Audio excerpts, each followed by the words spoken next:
92.7 big FM पर आप सुन रहे हैं बिग रेडियो रील विद शान। Big radio reel powered by the new India assurance company limited. सुरक्षा का वादा सबसे ज्यादा। नमस्कार दोस्तों, मैं हूं शान। आज फिर आपकी खिदमत में हाजिर हूं एक बेमिसाल कलाकार के जीवन के कुछ खास लम्हों को लेकर, अपने उसी शो में जिसका नाम है big radio reel, only on 92.7 big FM, जहां हम मिलकर मनाते हैं हिंदी सिनेमा के मशहूर हस्तियों का जन्मदिन और मैं आपको सुनाता हूं उनकी जिंदगी से जुड़े कुछ जाने अनजाने किस्से। तो चलिए इस सफर को आगे बढ़ाते हैं। आज जिस फनकार की हम बात करने जा रहे हैं, उनकी गायकी में वो कमाल की काबिलियत है कि जिसके जरिए वो अपनी धुनों में दर्द और सहजता को बड़ी आसानी से ले आते हैं। छोटी सी उम्र में ही उन्होंने प्लेबैक सिंगिंग में कदम रखा और कदम रखते ही उन्होंने बड़े बड़े दिग्गजों के बीच अपनी एक अलग पहचान बना ली। अपनी सोलफुल वॉइस से एक तरह की रेवोल्यूशन हिंदी म्यूजिक इंडस्ट्री में वो ले आए। आज हर किसी की जुबान उन्हीं के गाए हुए गाने गुनगुनाते हैं। जी हाँ दोस्तों, आज के बिग रील में हम बात कर रहे हैं मेलोडियस और सोलफुल वॉइस के हकदार अरिजीत सिंह की। दोस्तों, शायद ही कोई ऐसा सिनेमा प्रेमी हो जो महेश भट्ट जी के बैनर तले बने फिल्मों का म्यूजिक और गाना भूल पाया हो, लेकिन एक शख्स है जिसे उन्हीं के बैनर तले बनी फिल्म मर्डर 2 के गाने का पहला ब्रेक मिला, लेकिन वो शख्स इस गाने को गाकर भूल गया। गाने के बोल कुछ इस तरह थे, फिर मोहब्बत करने चला है तू दिल, इस तरह का कुछ था। गाना लोगों की जुबान पे तो चढ़ गया। फिर उसी इंसान का दूसरा गाना राब्ता बड़ा मशहूर हुआ और इन दोनों गानों को गाने वाला कोई और नहीं, अरिजीत सिंह ही थे। बात है साल 1987 की, जब वेस्ट बंगाल के मुर्शिदाबाद शहर में अरिजीत सिंह का जन्म हुआ। अरिजीत के फादर पंजाबी और मां बंगाली थी। अरिजीत की मैटरनल फैमिली यानी उनकी ननिहाल से लगभग सभी मेंबर्स म्यूजिक से जुड़े हुए थे। उनकी नानी इंडियन क्लासिकल म्यूजिक में पहले से ही ट्रेंड थी, मौसी भी गाया करती थी, मामा तबला वादक थे और उनकी मां भी सिंगर थी। अब जब फैमिली के इतने सारे लोग म्यूजिक से जुड़े हुए हों तो आगे की जनरेशन का म्यूजिक को फॉलो करना बहुत स्वाभाविक है। खैर, पढ़ाई लिखाई की बात करें तो अरिजीत ने पहले राजा विजय सिंह हाई स्कूल में और उसके बाद श्रीपत सिंह कॉलेज से अपनी पढ़ाई पूरी की। अरिजीत का कहना यह है कि पढ़ाई लिखाई में वो डिसेंट थे, लेकिन म्यूजिक में शुरू से ही उनकी ज्यादा दिलचस्पी थी और शायद इसी वजह से पेरेंट्स ने उनकी म्यूजिक की तरफ ज्यादा इंक्लिनेशन को देखते हुए प्रोफेशनल ट्रेनिंग दिलानी शुरू कर दी। पंडित राजेंद्र प्रसाद हजारी जी से उन्होंने इंडियन क्लासिकल म्यूजिक में ट्रेनिंग ली। धीरेन्द्र प्रसाद हजारी जी से तबला बजाना सीखा और बीरेंद्र प्रसाद हजारी से उन्होंने रविंद्र संगीत और पॉप म्यूजिक सीखा। वाह, राजेंद्र प्रसाद, धीरेन्द्र प्रसाद, बीरेंद्र प्रसाद हजारी, यानी म्यूजिक काफी अरिजीत के लिए हजारियस टू हेल्थ हो गया था। चलिए आगे बढ़ते हैं। म्यूजिक की ट्रेनिंग तो उन्होंने ले ली, लेकिन आगे क्या? एक ऐसे प्लेटफॉर्म की जरूरत थी जहां वो अपने टैलेंट को शोकेस कर सके। लकीली एक मौका मिला, लेकिन उस मौके में उन्हें जीत नहीं, हार का सामना करना पड़ा। क्या था वो मौका जिसे मिलते ही जितनी खुशी थी उतना ही हाथ से निकल जाने का गम? बताऊंगा वापस आने के बाद। आप सुनते रहिए big radio reel Arijit Singh special, मेरे यानी शान के साथ, सिर्फ 92.7 बिग एफएम पर। 92.7 बिग एफएम पर आप सुन रहे हैं बिग रेडियो रील विद शान। Big radio reel powered by the new India assurance company limited. सुरक्षा का वादा सबसे ज्यादा। Welcome back. आप सुन रहे हैं big radio reel Arijit Singh special, मेरे यानी शान के साथ, सिर्फ 92.7 बिग एफएम पर। साल 2005 अरिजीत एक सिंगिंग रियलिटी शो में पार्टिसिपेट करने के लिए अपना शहर छोड़ मुंबई आ गए। इस रियलिटी शो में पार्टिसिपेट करने के लिए Arijit had to go through a number of auditions. Auditions इतनी कड़ी थी कि कई बार ऑडिशंस के दौरान ही उन्हें नींद भी आ जाती थी, but he never give up. जजेस, कंटेस्टेंट्स के वो काफी फेवरेट आर्टिस्ट बन चुके थे, लेकिन अनफॉर्चुनेटली सबके फेवरेट कंटेस्टेंट्स होने के बावजूद अरिजीत टॉप 5 में अपनी जगह नहीं बना पाए।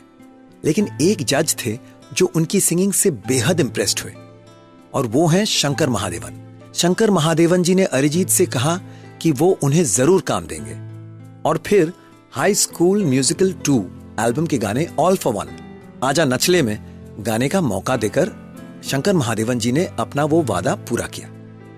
आगे चलकर अरिजीत ने एक और रियलिटी शो 10 के 10 ले गए दिल में पार्टिसिपेट किया और इस बार वो इस शो के विनर बने। इस रियलिटी शो को जीतने के बाद उन्हें एक पॉपुलर म्यूजिक लेबल के लिए गाने गाने का कॉन्ट्रैक्ट भी मिल गया, लेकिन इंडस्ट्री में अपने पैर जमाने के लिए उन्हें काफी मेहनत करनी पड़ी। सब तो शायद यही जानते हैं कि मुंबई आने के बाद ही अरिजीत प्लेबैक करने लगे, लेकिन ऐसा नहीं था। अब क्या था वो काम जो वो प्लेबैक सिंगिंग में कदम रखने से पहले करते थे और जिस काम से उनके करियर को बहुत सपोर्ट मिली, बताऊंगा लौट कर आने के बाद। आप बस सुनते रहिए big radio reel Arijit Singh special, मेरे यानी शान के साथ, सिर्फ 92.7 बिग एफएम पर। 92.7 बिग एफएम पर आप सुन रहे हैं बिग रेडियो रील विद शान। Big Radio Reel. Powered by the New India Assurance Company Limited. सुरक्षा का वादा सबसे ज्यादा। आप सबका फिर एक बार स्वागत है। आप सुन रहे हैं big radio reel Arijit Singh special, मेरे यानी शान के साथ, सिर्फ 92.7 बिग एफएम पर। जब अरिजीत ने म्यूजिक इंडस्ट्री में कदम रखा तो कई दिग्गज सिंगर्स के पास भी अच्छे काम की कमी थी, या यूं कहें it was a lean phase. जल्द ही अरिजीत को इस बात का एहसास हो गया कि he might not have a chance in the playback field, इसलिए उन्होंने अपने करियर को डाइवर्सिफाई कर दिया। वो म्यूजिक प्रोड्यूसर बन गए और कई वेल नोन म्यूजिक डायरेक्टर्स के साथ जैसे प्रीतम चक्रवर्ती, शंकर एहसान लॉय, विशाल शेखर और मिथुन के साथ एक म्यूजिक प्रोग्रामर के तौर पर काम करने लगे।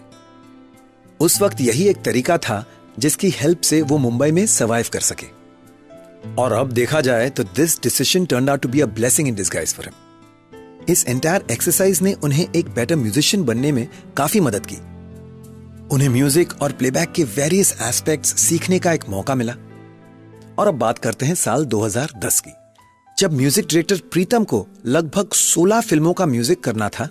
फिल्मों के म्यूजिक कंपोजिंग प्रोसेस के दौरान अरिजीत रोज 4 से 5 गानों के रफ कट्स गाने लगे। अरिजीत के इस पोटेंशियल को देखते हुए प्रीतम का कॉन्फिडेंस उनमें और भी बढ़ा एंड एज अ रिजल्ट प्रीतम जी ने अरिजीत से अपने फिल्मों में गाने गवाने शुरू कर दिए। जैसे जैसे ये गाने रिलीज हुए, बाकी म्यूजिक डायरेक्टर्स और प्रोड्यूसर्स से भी गाने के अच्छे ऑफर्स आने लगे और धीरे धीरे अरिजीत की इस मखमली आवाज को वो लाइमलाइट मिलता गया। और फिर जल्द ही ऐसा वक्त आया जब उन्होंने प्लेबैक सिंगिंग में अपनी एक अलग पहचान बना ली। लोग उनकी आवाज की तरफ खींचे चले आने लगे। लेकिन इस सब के बावजूद जो सबसे ज्यादा हैरान कर देने वाली बात है वो ये है कि जिस आवाज से अरिजीत को नेम एंड फेम दिलाया, जिस आवाज ने उन्हें बड़े बड़े सिंगर्स के साथ लाकर खड़ा कर दिया, वो उसी आवाज से दूरी बनाने का डिसीजन लेना चाह रहे थे।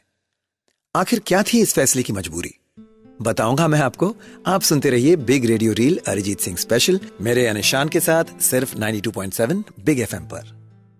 92.7 बिग एफएम पर आप सुन रहे हैं बिग रेडियो रील विद शान। Big Radio Reel. Powered by the New India Assurance Company Limited. सुरक्षा का वादा सबसे ज्यादा।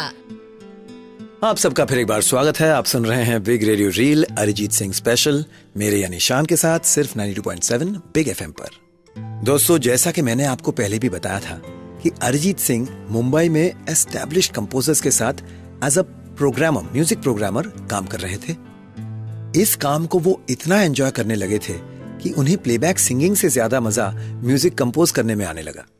एक इंटरव्यू में तो उन्होंने इतना भी कहा था कि लॉन्ग रन में वो खुद को प्लेबैक सिंगर से ज्यादा एज अ सॉन्ग प्रोड्यूसर के रूप में देखते हैं। चलिए उनके कुछ शुरुआती असाइनमेंट्स के बारे में बात करते हैं। इंडियन डेली सोप मधुबाला एक इश्क एक जुनून के लिए हम है दीवाने नाम का गाना उन्होंने गाया। Former Indian cricket captain Sourav Ganguly द्वारा hosted Bengali quiz show Dadagiri और बंगाली टेलीविजन सीरियल तुम्हाए अमाए मिले के लिए उन्होंने टाइटल ट्रैक भी गाया। और वहां से शुरू हुई इस कामयाबी का सफर यूं ही बढ़ता चला जा रहा है।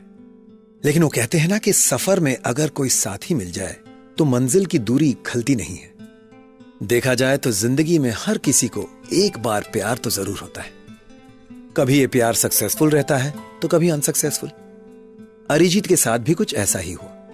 प्यार तो किया उन्होंने, लेकिन शादी किसी और के साथ हुई। लाइफ के इतने बड़े ट्विस्ट से वो अपने आप को जैसे तैसे संभाल पाए थे कि तभी एक ऐसा अनफॉर्चुनेट मोड आया जब उन्हें शादी और अपने बचपन के प्यार में किसी एक को चुनना पड़ा। अब ऐसी सिचुएशन में क्या फैसला लिया उन्होंने, लौट कर आने के बाद बताऊंगा। आप सुनते रहिए big radio reel Arijit Singh special मेरे यानी शान के साथ, सिर्फ और सिर्फ 92.7 बिग एफएम पर। 92.7 बिग एफएम पर आप सुन रहे हैं बिग रेडियो रील विद शान। Big Radio Reel. Powered by the New India Assurance Company Limited. सुरक्षा का वादा सबसे ज्यादा। Welcome back. आप सुन रहे हैं big radio reel Arijit Singh special मेरे यानी शान के साथ, सिर्फ 92.7 बिग एफएम पर। एक बात जो अरिजीत के बारे में बहुत ही कम लोग जानते हैं वो ये है कि अरिजीत पहले से ही शादीशुदा है। जी हाँ, एक रियलिटी शो के दौरान उनकी को कंटेस्टेंट के साथ उनकी शादी हो चुकी थी, लेकिन फिर अनफॉर्चुनेटली उनकी फर्स्ट मैरिज किन्हीं वजहों से अनसक्सेसफुल रही और फिर उन्होंने अपनी चाइल्डहुड फ्रेंड कोयल रॉय के साथ साल 2014 में शादी कर ली। कोयल भी पहले से शादीशुदा थी। फर्स्ट मैरिज में कॉम्प्लिकेशंस आने की वजह से उन्होंने डाइवोर्स लिया और फिर अरिजीत के साथ शादी कर ली। कोयल को अपनी पहली शादी से एक बेटी भी है जो अरिजीत के काफी क्लोज है। अरिजीत के स्ट्रगलिंग पीरियड से जुड़ा एक इंसिडेंस मैं आपके साथ शेयर करना चाहूंगा। दरअसल शंकर महादेवन जी को अरिजीत की आवाज बहुत पसंद थी। एक बार एक फिल्म में अरिजीत के गाए गाने को लेकर शंकर जी प्रोड्यूसर से भी भिड़ गए, but unfortunately he had to give up against the producers choice. और फिर वही गाना शंकर महादेवन जी को दूसरे एस्टैब्लिश सिंगर से गवाना पड़ा। खैर, ऐसे किस्से तो लगभग हर सिंगर के साथ हुआ है। यूं तो अरिजीत ने हर तरह के गाने गाए हैं और उनकी आवाज में मिठास के साथ साथ वैरायटी भी देखने को मिलती है, कुछ मेरी तरह ही। लेकिन अगर मैं आपसे कहूं कि टैलेंटेड होने के बावजूद एक ऐसी सिचुएशन आई जिसमें एक गाना गाने से अरिजीत ने खुद पीछे हटने का मन बना लिया था, कौन सा था वो गाना जिसने अरिजीत के कॉन्फिडेंस को इतना शेक कर दिया कि खुद उन्होंने प्रोड्यूसर से उस गाने को किसी दूसरे सिंगर से गवाने की रिक्वेस्ट की, बताऊंगा कुछ ही देर में। आप सुनते रहिए big radio reel Arijit Singh special मेरे यानी शान के साथ, सिर्फ 92.7 बिग एफएम पर। 92.7 बिग एफएम पर आप सुन रहे हैं बिग रेडियो रील विद शान। Big Radio Reel. Powered by the New India Assurance Company Limited. सुरक्षा का वादा सबसे ज्यादा। आप सबका फिर एक बार स्वागत है। आप सुन रहे हैं big radio reel Arijit Singh special मेरे यानी शान के साथ, सिर्फ और सिर्फ 92.7 बिग एफएम पर। दोस्तों, आपको इमरान हाशमी और विद्या बालन की फिल्म हमारी अधूरी कहानी तो याद ही होगी, लेकिन जो आपको पता नहीं है वो ये है, वही अरिजीत सिंह जो मुश्किल से मुश्किल गाने भी आसानी से गा लेते हैं, उनका हौसला इस फिल्म के टाइटल ट्रैक को गाने में डगमगा गया। इस फिल्म के टाइटल ट्रैक को गाने में अरिजीत को काफी दिक्कत आई, लेकिन डायरेक्टर मोहित सूरी और प्रोड्यूसर महेश भट्ट के द्वारा मिली एक्सट्रीम सपोर्ट से उन्होंने यही गाना बहुत ही मेलोडियसली गाया। इनफैक्ट इस गाने को रिकॉर्ड करने के लिए उन्हें पूरे 2 घंटे लगे। अरिजीत के फेवरेट सिंगर्स की अगर बात करें तो किशोर कुमार जी, गुलाम अली साहब, जगजीत सिंह साहब, मेहदी हसन साहब और के उनके फेवरेट सिंगर्स हैं। और अब तो अरिजीत की अपनी फैन क्लब बन चुकी है। बहुत सारे दिग्गज कलाकार ऐसे हैं जो आज के सिंगर्स में फेवरेट अरिजीत को ही मानते हैं, चाहे पाकिस्तान के मशहूर सिंगर राहत फतेह अली खान साहब को ले लें या फिर हमारे मशहूर कंपोजर्स अन्नू मलिक जी हैं, कमाल के सिंगर कुणाल गांजावाला हैं, रूप कुमार राठौड़ साहब है या श्रेया घोषाल भी अरिजीत की सिंगिंग को बहुत एडमायर करते हैं। भैया, इस लिस्ट में मेरा भी नाम रख लो। मैं भी उनके गाने बहुत पसंद करता हूं। उनकी आवाज में एक अलग किस्म की एक सुरूर है जो मुझे बहुत पसंद है। लेकिन अपनी एक निजी बात करूं तो आज तक मैं कभी अरिजीत सिंह से मुखातिब नहीं हुआ। फेस टू फेस हम आज तक नहीं हुए हैं, बट ऑफ कोर्स उनके गाने सुनते रहता हूं, बहुत मजा आता है। वैसे तो अरिजीत सिंह कंट्रोवर्सी से दूर ही रहना पसंद करते हैं और बहुत ही कम बातें करते हैं, लेकिन हाल ही में कुछ कंट्रोवर्सी में जुड़ गए और मीडिया ने उसे काफी उछाला, स्पेशली उनके और सलमान खान की जो इंटरेक्शन हुई थी एक अवार्ड फंक्शन में, उसको लेकर। लेकिन अरिजीत ने झट से यही स्टेटमेंट दिया कि वो फ्यूचर में सलमान खान के साथ काम करने की ख्वाहिश रखते हैं। बिसाइड सिंगिंग, अरिजीत को cycling, badminton, photography, Bengali novels और शॉर्ट स्टोरीज लिखने का बहुत शौक है। आगे चलकर अरिजीत एक म्यूजिक स्कूल खोलना चाहते हैं। अरिजीत के बारे में एक और बात यह है जो शायद बहुत ही कम लोग जानते हैं कि उन्होंने एक बंगाली फीचर फिल्म भालोबाशा रोजनामचा से डायरेक्शन में डेब्यू किया है। This film is a compilation of 7 short films. Arijit, आपकी इस फिल्म के रिलीज होने का हम सबको बेसब्री से इंतजार है। अरिजीत सिंह को अपनी बेमिसाल सिंगिंग के लिए बहुत सारे अवार्ड्स भी मिले हैं। साल 2014 में फिल्म आशिकी 2 का वो गाना क्योंकि तुम ही हो मेरी आशिकी मेरी जिंदगी, और साल 2016 में फिल्म रॉय के लिए सूरज डूबा है के लिए उन्हें फिल्म फेयर अवार्ड्स मिले for best playback singer of course. Arijit Singh की अपनी एक एनजीओ भी है जिसका नाम है let there be light, which works for his locality in Jiaganj and for the BPL community. तो इससे साफ साफ जाहिर है दोस्तों कि besides being a soulful singer, Arijit is a kind-hearted person. Hey Arijit, अगर आप हमारा इस शो को सुन रहे हैं तो 92.7 बिग FM और आपके सारे चाहने वालों की तरफ से जन्मदिन की बहुत बहुत शुभकामनाएं। दोस्तों, आज के लिए बस इतना ही। फिर मुलाकात होगी और हम बात करेंगे एक और मशहूर हस्ती की। होगी कुछ और दिलचस्प कहानियां। सुनते रहिए 92.7 बिग FM।